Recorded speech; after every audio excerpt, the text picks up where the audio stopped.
Carole Gessler, la perte tragique de son premier grand amour à seulement 29 ans. C'est une blessure intime que Carole Gessler n'a jamais vraiment partagée. En 1993, alors qu'elle débutait sa carrière de journaliste, elle a perdu tragiquement son premier amour, Laurent Lépinasse.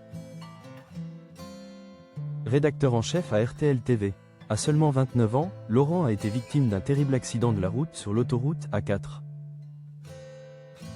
Près de Verdun, lorsque son véhicule a été percuté de plein fouet par un poids lourd circulant en sens inverse. Il est décédé sur le coup, laissant derrière lui une immense tristesse. À l'époque, le journal télévisé de France 3 Lorraine lui rendait hommage, saluant.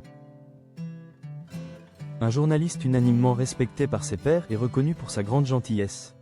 Carole Gessler, ancienne présentatrice du 19-20e sur France 3, n'a jamais évoqué publiquement ce drame, et il lui a fallu plusieurs années avant de rencontrer celui qui deviendrait l'homme de sa vie, Franck. Leur rencontre remonte à 1996, avec ce Breton qui allait bouleverser son existence. Entre eux, tout s'est accéléré, 4 mois après notre rencontre. Franck et moi étions fiancés, et 6 mois plus tard, mariés, confiait-elle en 2006 dans les colonnes de Closer. Ensemble, ils ont fondé une famille avec leurs 2 enfants, Margot et Arthur.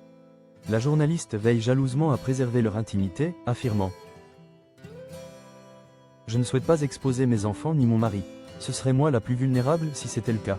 Franck est quelqu'un de très solide. » Extérieur au milieu médiatique, avec un regard lucide. « J'ai besoin de cet équilibre. Ma priorité, c'est ma famille, expliquait-elle à Paris Match. » Par amour, Carole Gessler a même fait le choix audacieux de tout quitter il y a quelques années pour s'installer en Australie.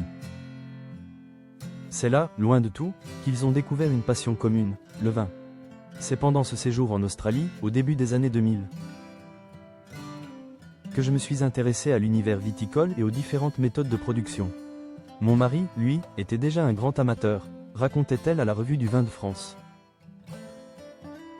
Aujourd'hui, le couple est devenu propriétaire d'un vignoble dans le Luberon. Mon époux rêvait depuis longtemps de produire son propre vin.